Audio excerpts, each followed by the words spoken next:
LDF സർക്കാരിനെതിരെ ഗുരുതര അഴിമതി ആരോപണവുമായി മാത്യു കുഴൽനാടൻ MLA. കേരളത്തിൽ പ്രളയം ഉണ്ടാക്കിയത് കരിമണൽ ലോബിക്ക് വേണ്ടിയെന്ന് മാത്യു കുഴൽനാടൻ വാർത്താസമ്മേളനത്തിൽ ആരോപിച്ചു. ഇതിൽ മാത്യു ടി തോമസിന് പങ്കുണ്ടെന്ന് മന്ത്രി കെ കൃഷ്ണൻകുട്ടിയുടെ ശബ്ദരേഖയും മാത്യു കുഴൽനാടൻ പുറത്തുവിട്ടു. സ്വകാര്യ കമ്പനികൾക്ക് ലാഭമുണ്ടാക്കാനായി ഡാമുകൾ തുറക്കാൻ വൈകിയതാണ് വെള്ളപ്പൊക്കത്തിന് കാരണമായതെന്നാണ് മാത്യു കുഴൽനാടൻ ആരോപിച്ചത്.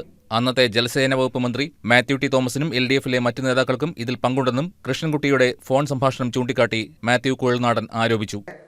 നമ്മളത് പഠിക്കുമ്പോൾ മനസ്സിലാക്കുമ്പോൾ ഒരു മാൻമെയ്ഡ് ഡിസാസ്റ്റർ ആണെന്ന് അവിടെ ഇവിടെയും പറഞ്ഞിരുന്നു. മാൻമെയ്ഡ് ഡിസാസ്റ്റർ ശരിയാണ്, നമ്മുടെ എല്ലാവരുടെയും മുമ്പിലുണ്ട്. എല്ലാ ഡാമുകളും ഒന്നിച്ച് തുറന്നു വിട്ടൊരു പ്രശ്നമുണ്ടായി, അതുകൊണ്ടാണ് പ്രളയം ഇത്രയും ഉണ്ടായതെന്ന് പറഞ്ഞു. കേരളത്തിൻ്റെ ഒരു പൊതു മാനസികാവസ്ഥ എന്ന് പറയുന്നത്, ഒരു ഗവൺമെൻറ് സംവിധാനം അവരെന്തെങ്കിലും ഒരു ഇന്നെഫിഷ്യൻസി കാണിച്ചാൽ, എന്തെങ്കിലും ഒരു തെറ്റ് ചെയ്താൽ, അല്ലെങ്കിൽ അവരുടെ കയ്യിൽ നിന്ന് ഒരു കൈപ്പിഴ വന്നാൽ അത് ഫൊർഗീവ് ചെയ്യാവുന്നതാണ്, അത് പറ്റിപ്പോയതല്ലേ എന്നതാണ് കേരളത്തിൻ്റെ പൊതുസമൂഹത്തിൻ്റെ മാനസികാവസ്ഥയും ഈവൻ അൺഫോർച്ചുനേറ്റ്ലി നമ്മുടെ കോടതികളുടെ മാനസികാവസ്ഥയും. അവിടെ നമ്മളെല്ലാം മൂടുകയാണ്, അവിടെ എല്ലാം അവസാനിക്കുകയാണ്. പ്രളയം വന്നതിൽ, പ്രളയം മാനേജ് ചെയ്തതിലോ ഡാം മാനേജ്മെൻറ്റ് നടത്തിയതിലോ ഒക്കെ ചെറിയ പ്രശ്നങ്ങളുണ്ടായി എന്ന് ആരെങ്കിലും പറയും, ചെറിയ പ്രശ്നങ്ങളുണ്ടായി എന്ന് പറയും. പക്ഷേ എങ്ങനെ ആ പ്രശ്നങ്ങളുണ്ടായി, എന്തുകൊണ്ട് ആ പ്രശ്നങ്ങളുണ്ടായി എന്ന് പരിശോധിച്ചാൽ കേരളത്തെ ഞെട്ടിക്കുന്ന യാഥാർത്ഥ്യമെന്ന് പറയുന്നത് പിണറായി സർക്കാരിൻ്റെ അധികാരത്തിലിരുന്നവരുടെയും കോടികളോടുള്ള മോഹവും അതിമോഹവും ആണ് നമ്മളെ ഈ നിലയിൽ തകർത്ത് തരിപ്പണമാക്കിയത്. കേരളത്തിലെ ക്യാബിനറ്റിലെ മന്ത്രിയായിരിക്കുന്ന, ജലസേന വകുപ്പ് കൈകാര്യം ചെയ്യുന്ന ആ മന്ത്രിയുടെ ഒരു പഴയകാല അദ്ദേഹത്തിൻ്റെ ഒരു കോൺവെർസേഷൻ ഇതുമായി ബന്ധപ്പെട്ട് വളരെ ക്ലാരിറ്റിയോടുകൂടി അദ്ദേഹം പറയുന്നത് ഞാൻ നിങ്ങളെ കേൾപ്പിക്കാം. അതൊന്ന് പറയാം. അപ്പൊ അത് നോക്കിയിട്ട് ഇപ്പോ ഇവന്റെ അഴിമതിയാണെങ്കിൽ ഇവൻ അങ്ങനെ പുണ്യവാളിലൊന്നും വേണ്ട. എന്താ വെച്ചാല് ശ്രദ്ധിച്ച് കേട്ടോ, എന്നാലേ മനസ്സിലാവുള്ളൂ. തോട്ടപ്പള്ളി സ്പിൽവേ എന്താ തുറക്കാതിരുന്നു? ഒരു മാസം മുമ്പ് തുറക്കേണ്ടതാണ്.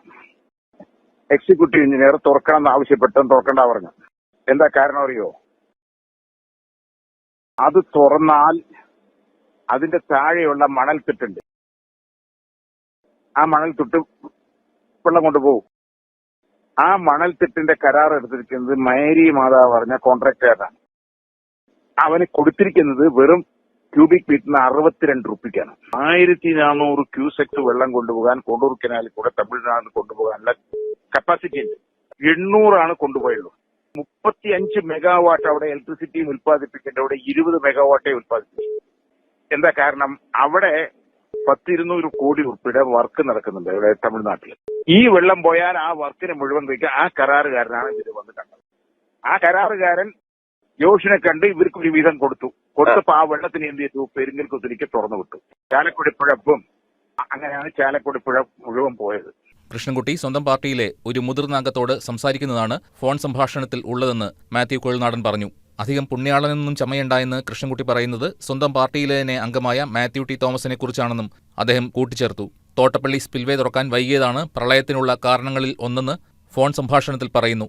തോട്ടപ്പള്ളി സ്പിൽവേക്ക് താഴെയുള്ള കരിമണൽ ഒഴുകിപ്പോകാതിരിക്കാൻ ഡാം തുറക്കാൻ വൈകിയെന്നും ഇത് കരാറുകാർക്ക് ലാഭമുണ്ടാക്കാനായിരുന്നുവെന്നുമാണ് കുഴൽനാടൻ ആരോപിച്ചത്. പെരിങ്ങൽകുത്ത് ഡാം തുറക്കാൻ വൈകിയതിന് പിന്നിലും അഴിമതിയാണെന്ന് ഫോൺ സംഭാഷണം ചൂണ്ടിക്കാട്ടി മാത്യു കുഴൽനാടൻ പറഞ്ഞു. നേരത്തെ തുറന്നുവിടേണ്ടിയിരുന്ന ഡാം അവസാന നിമിഷം തുറന്നതോടെ ചെങ്ങന്നൂർ മുങ്ങുകയായിരുന്നു. ആളിയാറിൽ നിന്നും തമിഴ്നാട്ടിലേക്ക് തുറന്നുവിടേണ്ടിയിരുന്ന വെള്ളം അവിടുത്തെ കോൺട്രാക്ടറുടെ താൽപര്യം സംരക്ഷിക്കാനായി പിടിച്ചു നിർത്തിയെന്നതാണ് മറ്റൊരു ആരോപണം. ഒടുവിൽ ആളിയാറിലെ വെള്ളം ഒരുമിച്ച് തുറന്നതാണ് ചാലക്കുടിയെ മുക്കിയതെന്നും ഫോൺ സംഭാഷണം ചൂണ്ടിക്കാട്ടി കുഴൽനാടൻ പറഞ്ഞു. News desk KCV news.